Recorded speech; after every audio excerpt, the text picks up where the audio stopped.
ഇനി ഞാൻ പറയാൻ പോണ കഥയുടെ പേര് ഗുഡ് ആൻഡ് ബാഡ് എന്നാണ്. ഒരു ട്രാവലർ ഇങ്ങനെ നടന്നു പോട്ടെ കാട്ടിക്കൂടെ. അപ്പോൾ ആ ട്രാവലർ ഭയങ്കരമായിട്ട് കുറേ ദൂരം നടന്നു. അപ്പോൾ ഭയങ്കരമായിട്ട് ക്ഷീണിച്ചു. അപ്പോൾ ആ ട്രാവലർ എന്ത് ചെയ്തു, എവിടെയെങ്കിലും ഇരിക്കാമെന്ന് കരുതി. അങ്ങനെ ഒരു മരത്തിൻ്റെ തണലിൻ്റെ അവിടേക്ക് ആയിട്ട് ആ ട്രാവലർ പോയി റെസ്റ്റിങ്ങിനിരുന്നു. അപ്പോൾ ഒരു പാരറ്റ് പറഞ്ഞു, എടുത്തേക്ക് വരണ്ട, ഞാൻ കൊന്നു കളയുന്നു. അപ്പോൾ ആ ട്രാവലർ പേടിച്ചിട്ട് പാരറ്റ് ബ്രാഞ്ചിൽ ഇരുന്നിട്ട് പറഞ്ഞു. അപ്പോൾ ആ ട്രാവലർ പെട്ടെന്ന് പേടിച്ചു കേട്ടോ. എന്നിട്ട് ആ ട്രാവലർ ചുറ്റും നോക്കി. അപ്പോൾ ആ ട്രാവലർ ആ പാരറ്റിനെ കണ്ടു. അപ്പോൾ പാരറ്റാണ് ഇങ്ങനെയൊക്കെ പറയണേന്ന് കരുതി അവിടുന്ന് എന്തെങ്കിലും ആവട്ടെ എന്ന് കരുതി പോയി. അവിടുന്ന് ഇങ്ങനെ പോയപ്പോൾ വേറൊരു പാരറ്റിനെ കണ്ടു അതേപോലെ. അപ്പോൾ ആ പാരറ്റ് ആ ട്രാവലറിനോട് ചോദിച്ച്, നിങ്ങൾക്ക് എന്തെങ്കിലും വേണോ, ഞാൻ എന്തെങ്കിലും വേണോ, ക്ഷീണിച്ച പോലെ ഉണ്ടല്ലോ, എന്തെങ്കിലും തരണോ എന്നൊക്കെ ചോദിച്ചു. ഫുഡോ വെള്ളമോ അങ്ങനെ എന്തെങ്കിലും വേണോന്ന് ഇയാളോട് ചോദിച്ചു. ട്രാവലറിനോട്. അപ്പോൾ ട്രാവലർ ഞാൻ ഈ പാരറ്റിനെ കഴിഞ്ഞാൽ അവിടെയും കണ്ടത് എന്ത് ഇപ്പം രണ്ടുപേരുടെയും സ്വഭാവം മാറിയെന്ന്.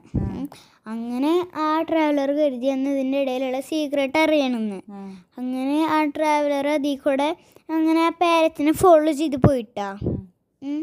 അങ്ങനെ ആ പാരറ്റിനെ ഫോളോ ചെയ്തപ്പോൾ ആ ഒരു സ്വാമിയുടെ അടുത്തെത്തി. ഒരു ഡീപ്പ് മെഡിറ്റേഷനിൽ ഇരിക്കുകയായിരുന്നു. അപ്പോൾ വീണ്ടും ആ പാരറ്റ് ചോദിച്ചു, ഹലോ സാർ, നിങ്ങൾക്ക് എന്താണ് വേണ്ടത്, ക്ഷീണിച്ചിട്ടുണ്ടല്ലോ, എന്തെങ്കിലും തരട്ടേന്ന്.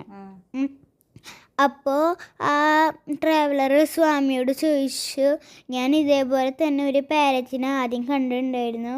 അതെൻ്റെ അടുത്ത് ഭയങ്കര ഹാർഡായിട്ടിരുന്ന് സംസാരിച്ചത്, തീരെ ഫ്രണ്ട്ലിയായിരുന്നില്ല. ബട്ട് ഇതും അതേപോലെ തന്നെയാണ്, ബട്ട് നല്ല സോഫ്റ്റ് ആയിട്ടാണ് സംസാരിക്കണേന്ന്. അപ്പോൾ ആ സ്വാമി പറഞ്ഞു, ഒരു പാരറ്റിൻ്റെ ഒരു അമ്മ പാരറ്റിന് 2 മക്കളുണ്ടായിരുന്നു, ട്വിൻസ് പോലെ കേട്ടാ. അവരുടെ ഒരു ഹണ്ടർ വന്നിട്ട് അവനെ കൊണ്ടുപോയി, ഒരു പാരറ്റിനെ. മറ്റേ പാരറ്റിനെയും കൊണ്ടുപോയിട്ടുണ്ടായിരുന്നു.